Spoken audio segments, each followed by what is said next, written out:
Sí, un espectador pregunta al señor García Trevijano ¿a qué espera para hacer un partido democrático, presidencialista y republicano en España? Pero a esto ya se ha referido él antes.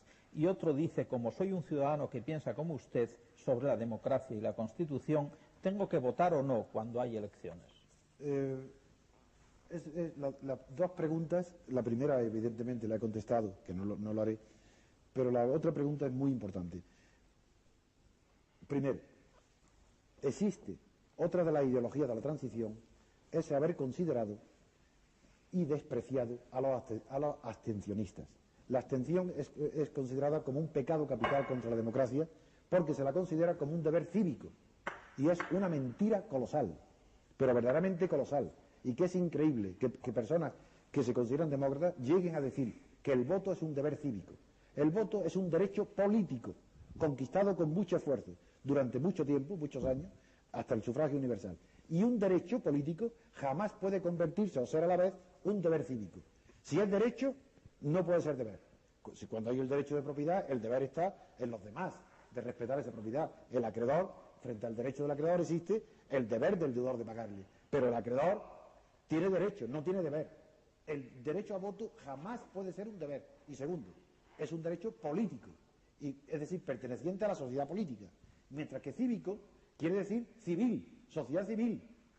Los deberes cívicos se refieren a la sociedad civil, a los deberes ciudadanos, y no pertenecen al mundo político, hasta el punto que la palabra civil, civilizar, civilización, que se inició esa palabra muy recientemente, a finales del siglo XVIII, empezó para designar la conversión del proceso penal en proceso civil, se llama civilizar.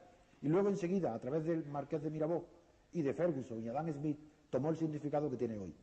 Cívico pertenece a la sociedad civil, y la abstención nunca es un deber cívico. Para votar, ahora le puedo ya, después de esta aclaración, le puedo contestar a su pregunta directamente.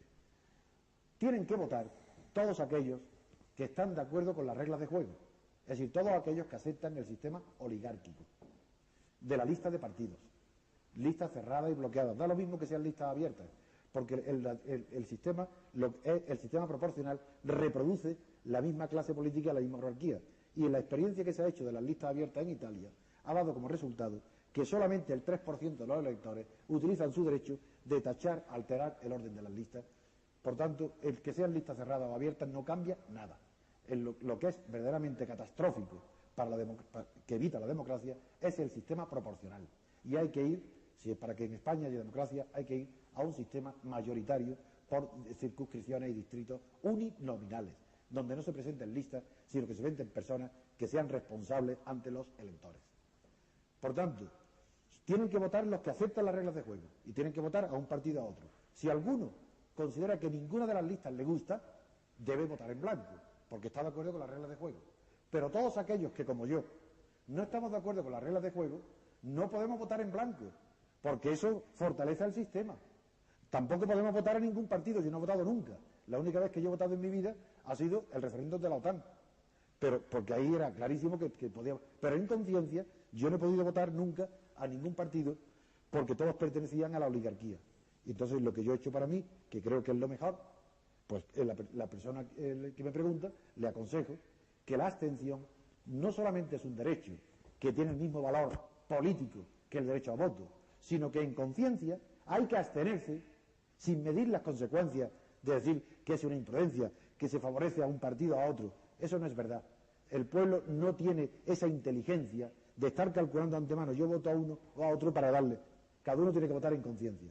Y yo aconsejo a todo el que no esté de acuerdo con las reglas de juego de la oligarquía política existente en España, que se abstenga. Y el día que en España la abstención llegue al 60 o al 65%, ese día no habrá más remedio que modificar la Constitución y revisarla.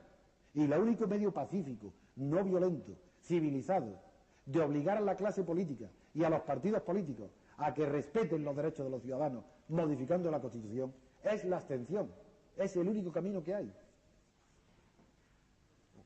Si me permites una pequeña aclaración, en las elecciones locales yo creo que sí tiene importancia las listas abiertas, y además me parece que fue en Palermo, Sí. donde el alcalde Leoluca Orlando, que era alcalde de la Democracia Cristiana, que también le expulsaron del partido, se incorporó en la lista, el último de la lista, y sacó muchísimos más votos que el cabeza de lista. Entonces ahí hay un Es cierto, ejemplo de que es cierto, lo positivamente. reconozco, y yo estaba pensando nada más que en el sistema político central, De acuerdo. porque en la local se producen unas relaciones de inmediatez, de cercanía, que altera un poco los datos de la sociología política.